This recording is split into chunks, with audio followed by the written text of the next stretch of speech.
You don't never have to worry. I'll be there if you want me. Oh, I'll be there. Now that you don't. Flower petals on my naked body. So, I was gonna do Edvard Munch's The Scream today and do a placard where I was like, ah!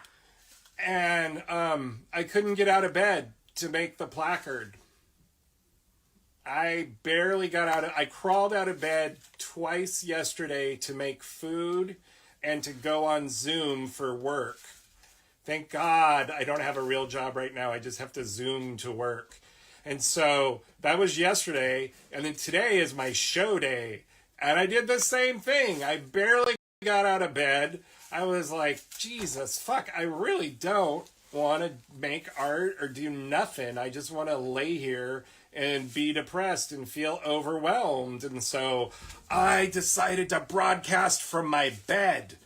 And so here we are in my boudoir. This is where all the action happens. And so thank you for joining me from my special bedroom edition American Beauty bedroom show. So thank you for joining me. And I want to start off with a review of this new movie that's everybody's watching and talking about. It's called My Lover the Octopus. Kenny, will you go get me the octopus face? So in case you missed last week's show, we had an encounter with an octopus. And so I made this lovely octopus face. And so I wanted to show it off again and talk about, unfortunately, in the savage handling of this lovely work of art, my octopus mask, I broke off a tentacle. It detached. But if you saw the movie, you know it's okay. It's gonna grow back. But so my octopus lover, what is it? Oh, my Octopus Teacher. My Octopus Teacher, I have been corrected. But not my I should have been my octopus lover, because the guy basically has sex with an octopus. And I was rather shocked at the raw display of bestiality on Netflix. But I can't show my butt on Facebook. I don't understand the morality at play here. But what I know is that movie reminded me of when I was in Berkeley about 10 years ago, when I walked into a coffee shop that had opened near my friend's place. It was actually in Oakland. It was the cusp of Berkeley on Alcatraz Street, right between Oakland and Berkeley. And this hipster coffee shop had opened, and I walked in and I said, I will have a double Americano. And they said, it'll take 7 to 10 minutes. We are a slow coffee house. And that was new to me. I'm like, what the hell is a slow coffee house? And the hipster behind the bar, who had a man bun, and it was the beginning of my hatred of man buns, looked at me and said, we boil all of our water to order. And he took this fancy little pot that had a long, skinny stem, and he took it over, and he filled it with exactly the amount of water, and then he made it boil on this little thing, and then he took it over and he poured it over the coffee grounds, and then he charged me $5.50 for a cup of drip coffee. So what I have to say about my octopus, my lover, my teacher thing is, why the fuck didn't he have an air tank? I mean, come on. He was being a fucking hipster. Jacques Cousteau had air tanks and they were good enough for him. So why does my octopus dude have to go free diving with no tanks just to prove how whatever Aquaman he is? It would have been a much better movie if he would have had an air tank, because he wouldn't have to kept going up to the surface and interrupting the filming of the octopus chases. Can we talk? That movie made me nuts. And it made me cry, and it's fabulous. And you should go watch it, but don't think for a minute that it's not a hipster movie, because it is. It's totally a hipster movie. That dude should have had an air tank, and it would have been a better movie. He might have got a major distribution deal instead of a crappy-ass Netflix release. But of course, nobody's getting major distribution deals because #COVID closed all the movie theaters. And so here we are. That's one of the beauties of it, though. What? That was one of the beauties of it, was that he didn't want an air tank. He wanted to be his full self. Remember? Oh. Never mind. Oh, so Kenny has corrected me from an artistic hipster, perspective. As a hipster. As a young millennial hipster, Kenny has let me know that was the beauty of the movie. And so, for those of you who find beauty in things like artisanal mayonnaise and, kombucha and those other hipster products, you'll probably love that he doesn't have an air tank. I, however, am a practical over 50-year-old, and for me, our camera's falling. Fireman Kenny, help! Help! Help! We have, you might be thinking that we have a very sophisticated camera system here, and you would be entirely wrong.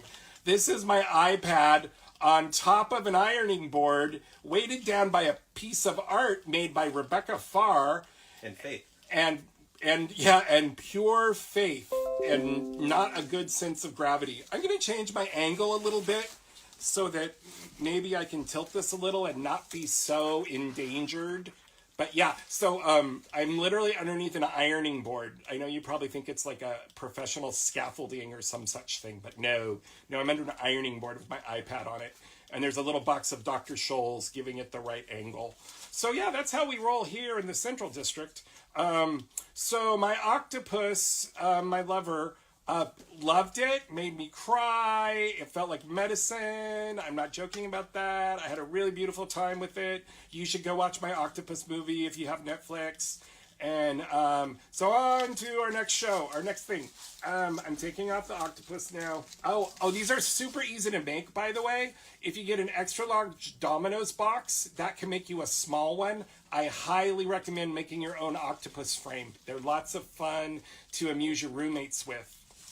Okay, so they're just like this. It's a piece of cardboard and a face hole and some tentacles. You know how to make tentacles, don't you? Tentacles. Okay, Fireman Kitty, take this away. Remove the octopus. It no longer pleases me. Come to my retrospective if you want to see that again. It'll be in 2030 at a major museum, I'm sure of it, because the institutions are just knocking at my door. People from the institutions are coming around all the time going, we want you, we want you. Come to our institution. But they're not art institutions, are they? Maybe a little. Anyways, I'm digressing and I'm rambling on. Oh yes, I'm surrounded by dozens of candles. So that's why my face is flickering, because it's authentic candlelight. I assure you, it's not electronic fake candle flickering at all. I'm surrounded. I can feel the heat coming off the candles, and Fireman Kenny is down massaging my feet with exotic oils. The scent of roses is in the air. Oh, here. And poppies. Here, have a smell. Breathe in deep. Breathe into the poppies. Yes, poppies will put you to sleep. But not yet. Not yet. Don't go to sleep yet. So, it's been a terrible week in America. It's been terrible. And it seems like everybody I know is depressed and a little overwhelmed, and ain't none of us know what to do. And it's hard to be optimistic. And I was sitting with that, and Fireman Kinney said to me, don't fake it. Just be where you're at. And that's when I realized I was just going to broadcast from bed. And so here I am in bed, not able to get out of bed from that kind of lack of motivation / deep depression. So, the only thing that I know right now is that I love community, and I love connecting with people around art and weird spirituality. And so I'm saying thank you to my communities who are out there in the world, and some of them watch this and some of them don't do that. And so what I want to acknowledge is how important community is right now, and to gel and commiserate and spend time with folks of like-minded community, like-minded brains and thinking. And so there probably nobody got the exact answer. So I'm giving up on that, and I'm just going to say, hey friends, I'm glad we're in this together. I am glad you're here, and yeah. So, let's hit the streets and hit the polls. And, a friend of mine posted something really cool, and I realized that in a few of my videos a few ways back, I got a little carried away, as I sometimes do, and I vote shamed. I was shaming people. I was telling people to get off their ass and vote. And I want to not exactly retract that, because I still think people have to vote, and it's really important to vote. But what I want to offer is that I don't want to shame anybody. If you're not going to vote, that's your jam. I think it's really important, and I'll be happy to talk to you about why I think it's really important. So give me a call. Call me. We'll talk about voting. I'd also like to point out that not voting is a place of privilege. Yes. Fireman Kinney, did you hear that? I hope y'all heard that. Not voting is a place of privilege. And so let that sink in. But we're not shaming nobody, because I agree with my friend's post. Grandma Harlan posted a beautiful piece about not shaming folks around voting. And I was like, you know what? I agree. I agree with that. And I shamed people a while back. So no more shaming on voting, but I hope you vote. And so that's that. And then, of course, RBG. Yes. RBG. Yeah. RBG is gone. And, of course, the Republicans are being fucks, because when Scalia died 10 months before the end of Obama's reign, they wouldn't let him nominate the next Supreme Court justice. 10 months they held it up. And now they've got 2 months, and they're going to shove some conservative justice down our throat, which makes me very frustrated. But maybe something will shift. Maybe Mitt Romney will, grow a set of balls, or, who knows? Who knows? All sorts of things could happen. But I'm holding out hope. And what else happened this week? There was some famous guy started doing drugs again, and I don't really care about that. And what were the other things that were important? That famous guy did drugs. And who was it that died? Who? The famous person died. Now I'm forgetting who. A minorly famous person died. But anyway, yes. So let's all take a breath in.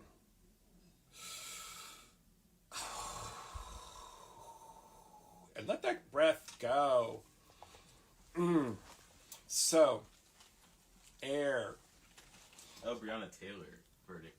Right. Well, that wasn't a death, but yeah, the Breonna Taylor verdict. I was going to sidestep that just because it's so obvious that justice got fucked up the ass without lube or poppers.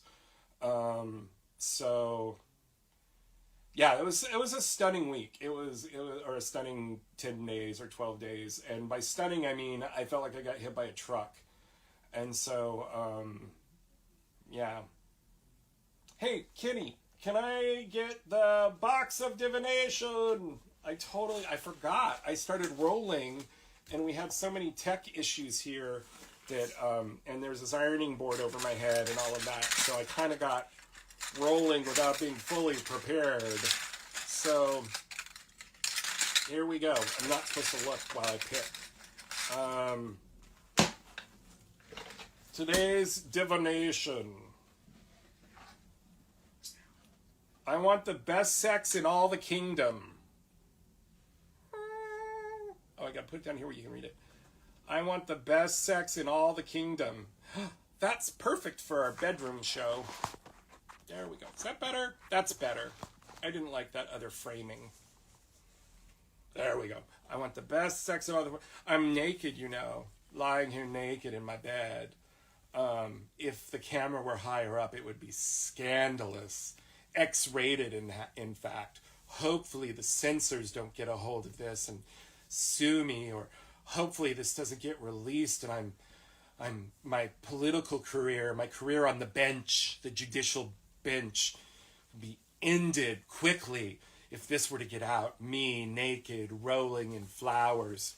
Oh, I almost forgot. My dead lover Rich is here. We just had his anniversary of his overdose. Oh, somewhere in the bed. You know, the problem with poppers is you always lose them in the bed. And so we always give my dead lover Rich some poppers because that was his favorite thing, one of his favorite things. So here you go, buddy. Ooh, that's kind of creepy. I've never looked at us together in this so close. Ugh. Let's see.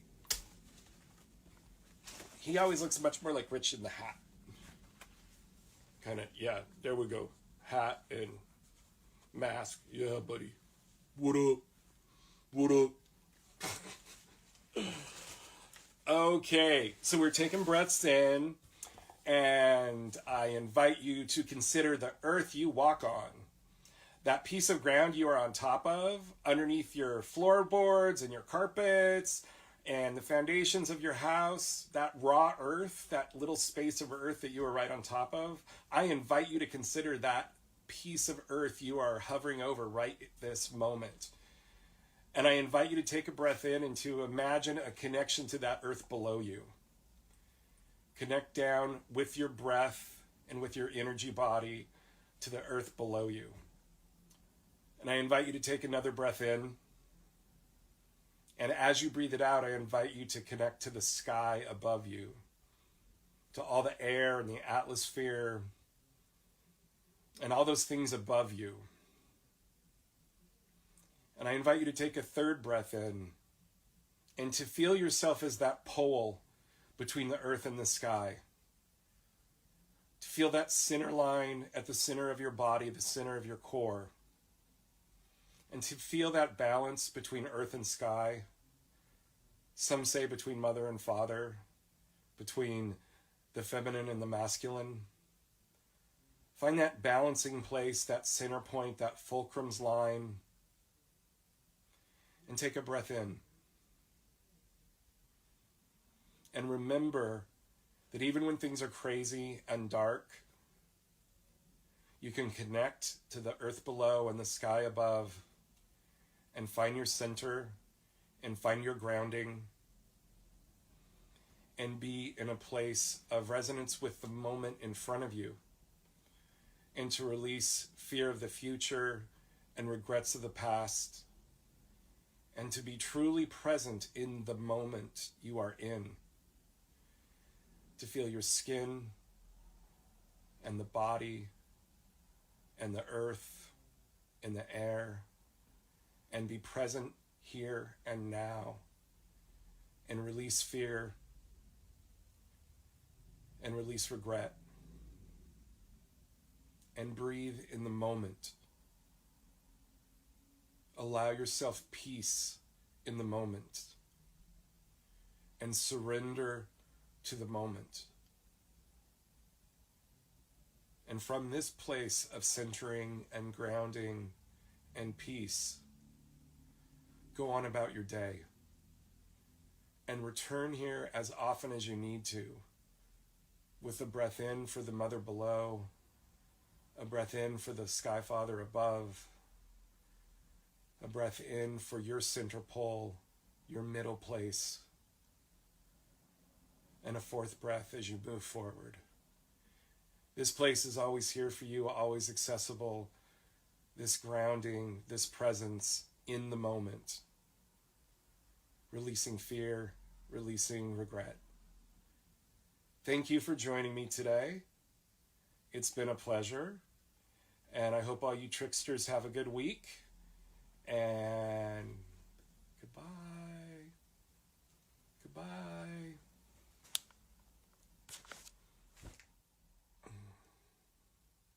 Is it off? Oh no.